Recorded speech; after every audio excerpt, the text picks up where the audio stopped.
All right, I'll do a post-employment report update this morning. As I noted in my previous video, the Fed's going to stand pat on interest rate cuts next week, so they need a couple things to happen. First off, they need the stock market back near all-time highs. Let me convert this back to the daily chart. So, when I saw this partial reversal here, and in our modern markets, they just markets aren't allowed to correct into FOMC meetings, so we knew this was coming anyway. I would have liked to seen this daily cycle correction run in a little, at least 1 or 2 more days and finish a true correction. But in our modern markets, we just have to deal with interventions that happen from time to time. So, but we were expecting this. They needed, or they do need, the market at least in an uptrend, preferably at or close to all-time highs for that rate decision on Wednesday, where they're going to stand pat. I expect at that point the market's going to throw a fit and probably begin kind of a choppy sideways period, and then we'll get our move down into the intermediate cycle low sometime in between mid-January and mid-February. So, this is playing out pretty much perfectly descriptive, other than the fact that they aborted the daily cycle low just a little bit early. But other than that, we knew this was going to happen anyway. The market wasn't going to allow to be in correction mode ahead of an FOMC meeting, especially one where they intend on changing policy. So moving back to the weekly chart, it was very important that they do not allow the S&P to close back below this 10-week moving average, and you can see they've manufactured a nice reversal candle here. And then moving to the currencies, this was or is an opportunity, obviously, for the ECB to hit the euro and try and turn it back down, and consequently prop the dollar up. The intermediate cycle is showing all the signs of rolling over. We've got a lower low here. This is potentially a left translated daily cycle, but the currencies aren't really even markets anymore. They're just central bank interventions are basically what drive currency. So, I'm not going to make this call until I see the dollar drop below this intermediate cycle low right here.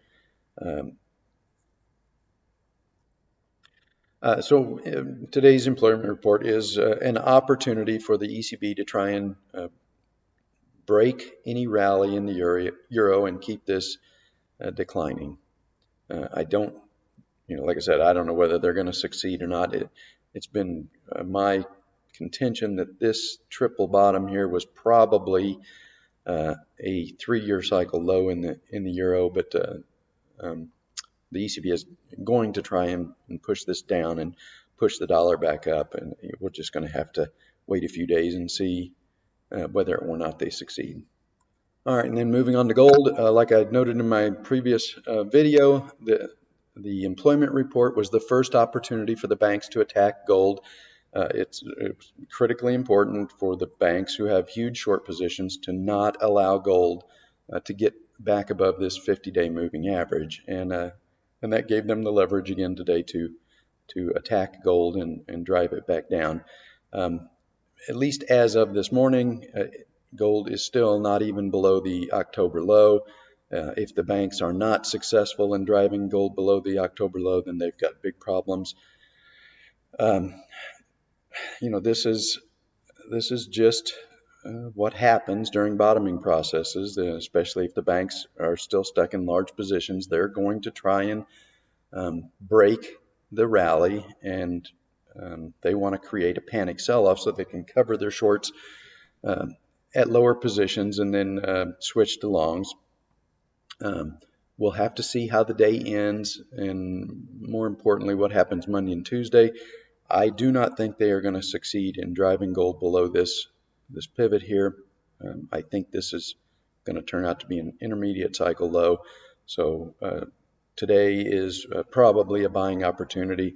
And as I pointed out in my last video, there are just way too many mining stocks acting extremely bullish uh, for there to be, I don't think that would be happening if gold still had a lot of downside ahead of it. I think the mining stocks would be acting poorly, and a great many of them are acting extremely bullishly. So I think this is another buying opportunity. And if you can think logically, then you understand that um, no matter how much they attack gold on the short term and where they take it in the next day or two or week, that by March or April, gold is going to be much, much higher. And I think we're setting up for a very similar move as this one here. We just have to get through the attacks and the bottoming process, just like we did here. And once we do, then the reward is going to be uh, uh, large and very satisfying, just like it was during this rally. There is always an intermediate rally. There is going to be an intermediate rally out of this bottom. We're just trying to complete the bottoming process, and at the moment, the banks are fighting to take gold back down, and the bulls are fighting to prevent them from doing that. The first line of defense is this October low. If the banks can't break that, then they are in big trouble. And even if they do, and even if they were to succeed in taking this below this, the bullish patterns developing in the mining stocks would suggest that any break of this November low is only going to be marginal, maybe just by $5 or $10, and then gold will turn and head back up. So for those traders that can think logically and take a longer term view, uh, anywhere in here is going to be a good buying opportunity, and by March or April, you will have made a lot of money in metal positions.